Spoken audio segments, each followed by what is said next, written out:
Call of Duty Zombies has some of the most charm in the gaming genre, but has it lost it in its newer iterations, or does it still retain its charm? Let's get right into it. What is charm? The Oxford definition is to influence, enthrall, powerfully attract, or engage. But what is COD Zombies' charm? Well, let's look into it. Starting at the beginning with World at War, spanning all the way back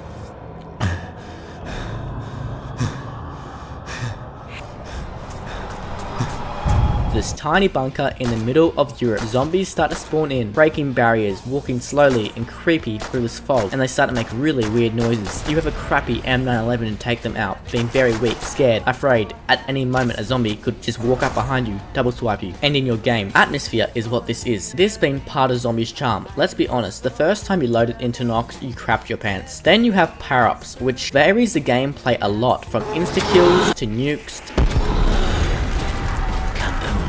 max ammos, max ammo, much appreciated, carpenters and double points, all sounding like what they all do. They add a little bit of charm just to zombies, because I don't think there's any other zombies game that you get a literal nuke, which is so cool. Then you have wonder weapons, which is the ray gun, which is the very first one. Yes, it is very basic, but by today's standards. But back then, if you got this from the mystery box, you were basically God, being this other dimensional weapon, shooting explosive projectiles. Then the round changing music being super creepy and adding a feeling of paranoia and fear.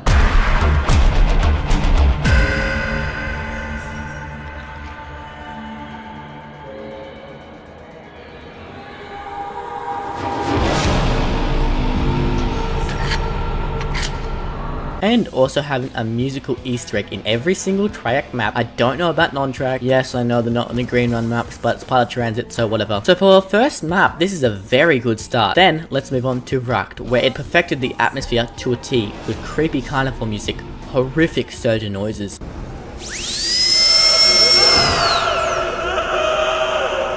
that silence in between rounds where you can just hear the wind going through the leafless trees. And Verrückt is set on an insane asylum, and Verrückt in German stands for crazy. Creepy writing on the walls, if playing with mates, splitting you guys up at the beginning of the match where you're most vulnerable, tight corridors and just a feeling of weakness. Then having perk, all with a very distinct perk jingle. Juggernaut,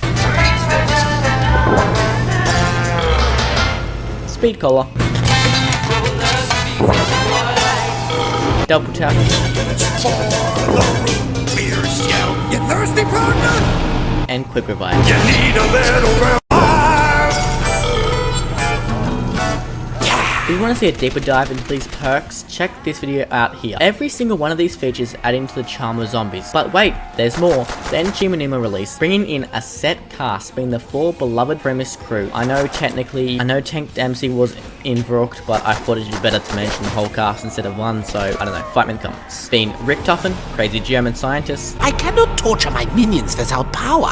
Tank Dempsey, tough American. That just never gets old. Nikolai, constantly drunk Russian. I think we need to do something about the power.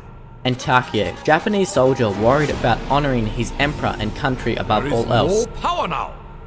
Perhaps there never was. These characters may be stereotypes, yes, but we all came to love their fun and quirky quotes from World at War to Black Ops 4, and their character development. I won't go too deeply into the characters or character development in this video, but maybe another time if you guys want to see it. Then came Black Ops 1, building on top of World at War's incredible foundation, bringing main quest Easter eggs in which you do anything spanning from minuscule tasks to blowing up the moon whilst progressing the story. And the story in Black Ops 1 really began to walk. World at War crawled so Black Ops 1 could walk, story-wise, then having a lot more map variety, which yes, World at War had, but this game greatly improved on it. From the German theatre shortly after World War II to the Pentagon, in which you can play as JFK or Fidel Castro, which is just absolutely crazy and wacky, and I'm here for it. I love it so much. Then you have maps set in mystical Shangri-La, which is actually hinted to be set in Mars, which is a very hot topic button in the community, and to be honest, I don't know. What do you guys think about that? Then having maps set in Siberia, casting a celebrity cast, which changing from our usual 4, but done well, and ending this game by playing on the moon, which is by far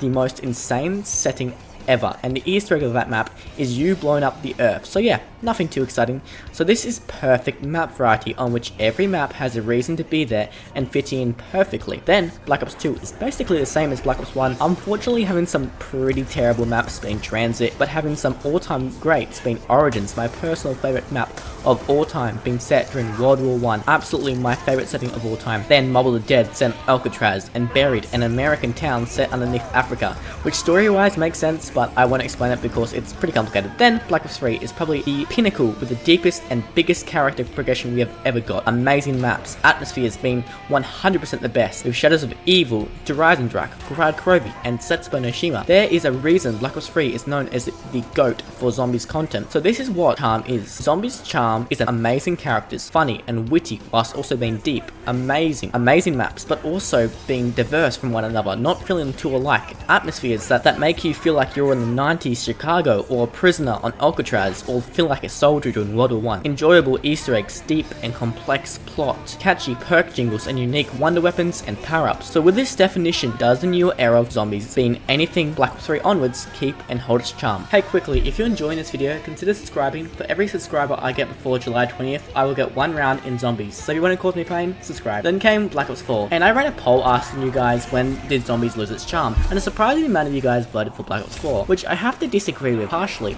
So what do I mean by that? Black Ops 4 Zombies still has a lot of charm, with still the beloved Primus crew and not so loved Chaos crew, but still a pretty good crew in my opinion. Amazing maps, atmospheres you get to play in, ancient Greece, you get to fly Pegasus, you get to go to the god statues and build your own gauntlet, you get to play in a gladiator arena on the Titanic, and much more. But unfortunately, this is where Black Ops 4 charm runs out. You now spawn in with Jug, taking away all that fear in the early game, where you're weak and terrified of getting double swiped in any new game. You also now spawn in with a shotgun or an OP pistol, which will easily carry you into the early teens, getting rid of a reason to hit that mystery box or buy a war weapon. On the low rounds, you also spawn in with a wonder weapon being your specialist, which is overpowered. You don't have to do a challenge for it in the mystery box, do a quest, build it. No, you get it for free, which is absurd and gets rid of all and any game progression. You spawn in on round 1 with equipment and guns that you usually would have to work for to get, and don't get me started on Rapfires being the most OP equipment ever, and now being a new perk system in which you have to choose your perks before you load into a match, which yes, I do enjoy this perk system to a degree, but you now only can have 4 perks, and like communism, these perks are all averaged together, except for Dying Wish being an outlier, making no super overpowered perks like we used to have, like Jug, Widow's Wine, Double Tap, Quick Revive, or Speed Collar. Unlike older titles like Origins or Shang, when you can work to get another perk slot or 2 or all of them. No, you now only get 4, and also every perk jingle has been removed.